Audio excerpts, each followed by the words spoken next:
Good day sa inyo mga ka-riders. So for today's video pala, sa mga nagtatanong sa ating mga followers and subscribers kung ano nga ba yung motor natin, nire-reveal ko yung motor ko. Actually 3 years na yung motor ko mahigit, at still yun pa rin ang ginagamit ko at hindi pa rin ako nagpapalit. So papakita ko lang sa inyo guys yung aking motor. Ayan guys yung ating motor guys, Leader 150 carb 2021 model. So yan guys yung motor ko. So, siyempre yung motor natin, ganyan na siyang itsura niya guys. 3 years and 7 months yung motor ko guys. So kita nyo naman, ganyan pa yung itsura niya. Pansin nyo, wala talaga ako masyadong binago sa motor ko. Actually 3 years na siya, pero hindi ko pa talaga siya napapalitan ng mugs or accessories para sa motor ko. Minimal lang naman yung mga nilagay ko dyan guys, para lang konti maganda-ganda din. Kasi kaya ko hindi binabago guys, dahil lagi akong nagbiyahe guys. So mugs talaga ginagamit ko guys. Itsura, tour ko lang kayo, paikot. Yan. So itong motor ko pala guys is nakakuha ko lang yan guys sa pagbablog sa YouTube. Ito na yung pinaka remembrance ko sa pagbablog sa YouTube. So kita ko lang to ng 1 buwan. So yan ang motor natin guys. Yan lang. Baka naman magtanong kayo guys kung bakit carb yung pinili ko. Syempre pangarap ko to noon pa guys. College pa lang ako, napupugyan talaga ako sa rider carb. So kahit na may FI na ngayon ay syempre ganito pa rin yung motor ko.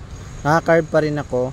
May FI naman na, pero carb pa rin ang pinili ko kasi nga ito yung una ko kasing dream bike guys. So syempre yun ang dream bike ko, yun ang gusto kong makuha. Sa tagal ng panahon na nag-exist itong rider carb hanggang ngayon kasi patuloy pa rin yung production ng rider carb kahit may FI version na nito, pero patuloy pa rin yung Suzuki sa pag-produce ng mga rider carb dahil siguro marami pa rin bumibili nito sa market kahit carburetor engine pa yung gamit ng motor na ito.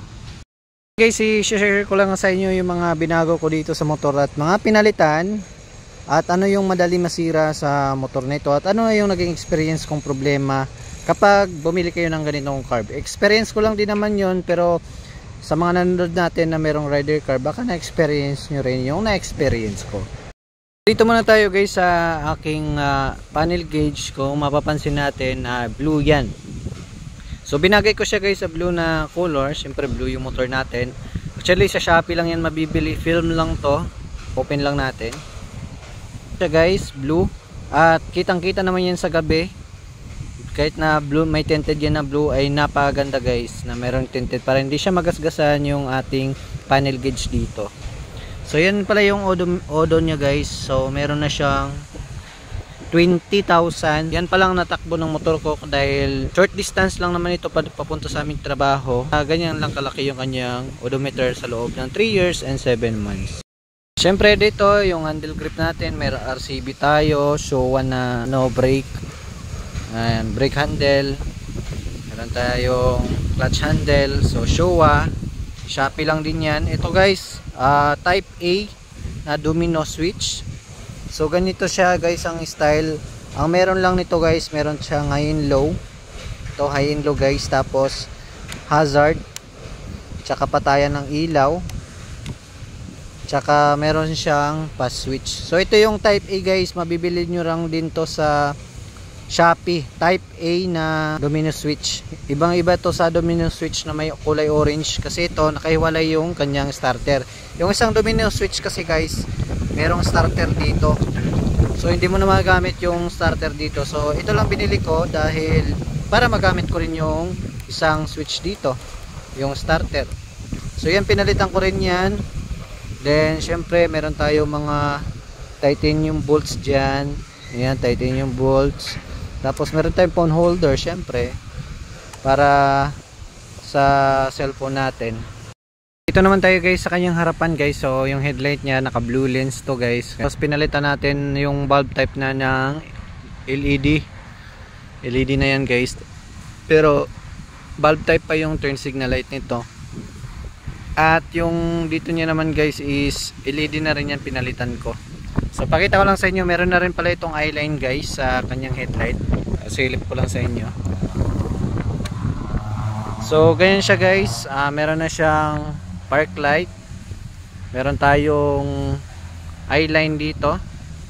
yan sa gilid niya, tapos naka valve type. May hazard na yan dahil sa kanina sinabi ko nga na yung switch niya. So ganyan ang itsura niya guys, ang kanyang headlight. Tsaka ito yung sa ano niya naman guys, sa headlight niya. Tsaka may pass switch na rin yan guys, kung gusto mo ng ano, yan o, may pass switch na yan guys. Siyempre may mga gold bolts din tayo dito, pinalitan natin yung stock ng gold bolts. Tapos gold bolts din, ayan, so gold bolts. Maliban lang doon, stock yung ganun pa rin, stock pa rin nilagay ko, pero dito sa unahan puro gold bolts yan guys. Yun yung mga pinalitan ko. Pagdating naman dito guys sa caliper, so ganyan pa rin naman, naka-stock pa rin caliper niyan guys. Tapos yung gulong niya guys, pinalitan ko siya guys. Ang size na pala ng gulong ko sa unan guys is 70-80 by 17 tubeless. Pinalitan ko na siya. Tapos ayun, naka ano pa rin naman yan. Ito bolt cap lang yan, yung plastic yung nakikita ninyo. At syempre meron tayong sticker sa mugs para medyo maganda-ganda naman yung motor natin. Pero yung sticker sa mugs guys, 3 years na rin yan. Tagal na sira.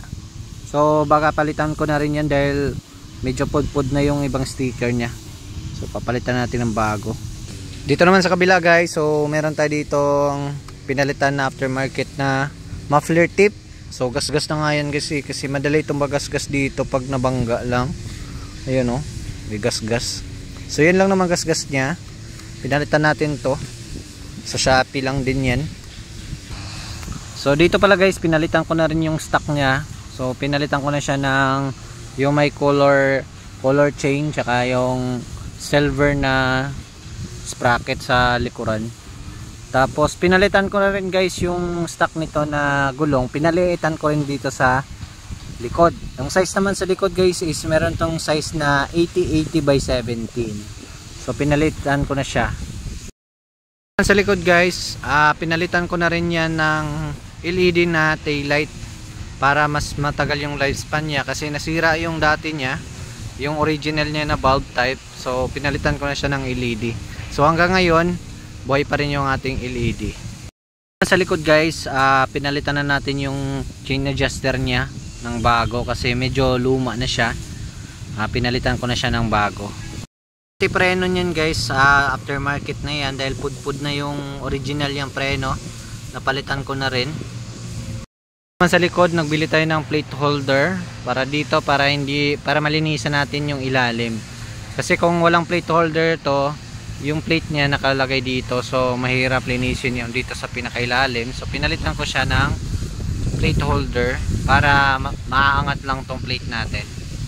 Ito rin pala, nagbili ako ng cover guys para mas maganda naman siya tignan, at acrylic itong nabili na cover at bagay na bagay din sa motor natin. Overall naman, yan lang naman ang napalitan ko sa motor ko. Ganun pa rin naman, kadamihan pa rin dyan, stock pa rin yung ginamit kong mga pyesa nya.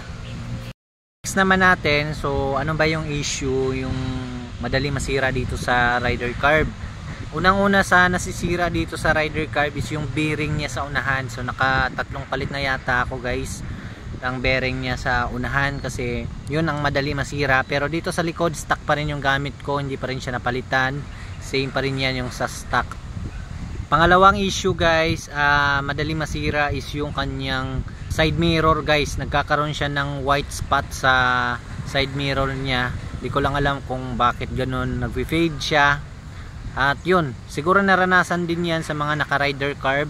Yung side mirror nila nagkakaroon ng parang puti sa side mirror niya. Next issue naman guys, syempre yung rider carb madali malobat, lalo na kung short distance lang yung pupuntahan mo, talagang hindi makaka-charge ng maayos ang ating rider pala guys. So ginawa ko guys, pinull wave ko yung motor ko. Ako lang mismo yung nag full wave from 4 pins to 5 pins para mas mabilis na siya mag-charge at hindi na malobat yung ating motor. At 2 years ko na siya nagagamit guys, kahit naka full wave na siya, hindi pa nasisira yung kanyang full wave. Yung bago kong regulator na binili sa Shopee lang din yun guys. Pero nagpalit na ako guys ng battery dahil yung old na battery, yung original, na-drain na. Kaya nagpalit na rin ako ng bagong battery. So yan guys, kung gusto niyo rin magpa full wave, magtanong lang kayo sa mga mekaniko dyan kung alam nila mag full wave ng motor na rider. Alam ko madami nang may alam kung paano mag full wave ng motor na Raider 150 carb type. Pang rider carb ka, ito yung kadamihan na na-experience yung lagotok or lagitek sa head ng ating Raider. Alam nyo na experience ko rin yan, pero alam nyo meron akong sagot dyan o solusyon sa mga ganyang problema. Kasi until now, ayos pa rin yung head ko kahit na nagkakaroon ng lagitik yung sa una. Pero ngayon, nagawan ko na yun ng paraan. At i-share ko sa inyo kung ano yun. Siyempre, yung technique lang doon guys is dapat pala yung ating Raider kapag nag-change oil tayo guys, lalo na kung nagpalit tayo ng oil filter, wag lang 1 liter yung gagamitin nating oil. Dapat 1.2 liter guys. Kasi nung una guys, nung 1 liter lang yung ginagamit ko, nararamdaman ko talaga na lumalagitik yung head ng aking makina ng Raider. Kaya nag-open ulit ako guys ng booklet. Doon nakita ko naman na pwede pala lagyan natin ng 1.2 liters kapag tayo ay nagpalit ng oil filter. Kasi makikita naman natin malaki ang makina ng Raider. At dadaan pa yun sa oil cooler. Kaya kapag kulang ng supply na pumupunta sa head natin, yun na yung instances na nagkakaroon ng shortage ng oil yun sa ating head at lumalagitik na siya guys. At tandaan din natin guys na kapag tayo ay bumili ng oil, dapat yung recommended ni Suzuki, nakalagay naman yun sa booklet. Nakalagay sa booklet na 10W40 yung dapat na lapot na ikakarga natin sa makina natin. Kaya huwag kayong mag-iba ng ibang oil, lalo na kung di parehas yung lapot niya sa recommended ni Suzuki. Wala namang problema guys kung ibang brand ang bibili ninyo, ang importante same siya ng lapot na recommended ni Suzuki. Next naman is yung gas. Ito yung karamihan din inaaray ng ating mga rider kapag sila ay naka carb type. So kumpara sa FI talaga napakatipid ng FI kumpara sa Raider carb. Dahil fuel injected na yung isa at ito ay mechanical mixture ng fuel. Sa fuel naman guys, di naman ako ng problema dahil meron naman akong panggasolina. Siguro yung iba dyan nagrereklamo na kapag nakabili na ng carb ay doon yan na-realize na matakaw sa gasolina yung Raider carb. Syempre sa mahal ng gasolina ngayon, syempre aaray at magrereklamo na. Pero sa akin kasi guys, hindi ako nagrereklamo dahil kaya ko naman magpagas. Afford ko naman guys yung gas ng aking Raider. Ang fuel consumption pala nito guys is 38 kilometers per liter pag city driving ka. Pero kung highway guys, lalo na kung pauwi ka ng probinsya, yung walang traffic guys, napakatipid nito, aabot naman siya ng 42 kilometers per liter. Pero sabi ko nga, mas matakaw pa rin to kumpara sa FI. Dahil ang FI kayang mag-provide ng 50 kilometers per liter. Pero nasa inyo pa rin yun kung ano yung choice ninyo, FI or Raider carb. Ngayon naman guys, paparinig ko sa inyo guys yung kanyang tunog ng kanyang head. 3 years na yan, 7 months, hindi pa yan nabubuksan guys. Pero may mga napanood na ako sa Facebook, ang dami nang binubuksang Raider carb dahil sabi nila black cams daw yung Raider carb. Yung mga bagong modelo guys. Kasi yun daw yung issue. Pero depende talaga yan sa experience. Pero sa experience ko guys, 3 years na hindi ko pa napapabuksan yan. Papaanda rin natin yung motor para sure ball. So start lang natin guys. Yan. Neutral lang natin. Drag. Narinig nyo guys? Oh. Yan guys yung aking head. Wala kang maririnig lalagotok dyan. Biritin natin.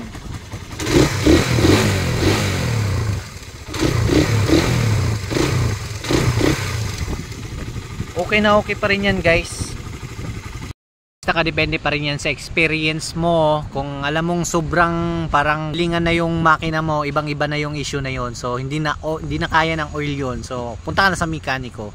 Nakadepende pa rin yan sa pag-aalaga mo rin sa motor mo. Kung madalang ka lang mag-change oil, sigurado madaling masira yung head mo.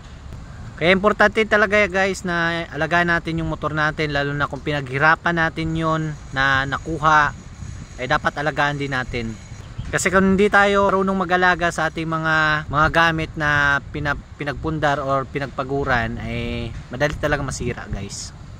Yun lang naman guys yung na-experience ko at I hope you learn something. sa vlog ko ngayon at pinasilip ko nga sa inyo yung motor ko.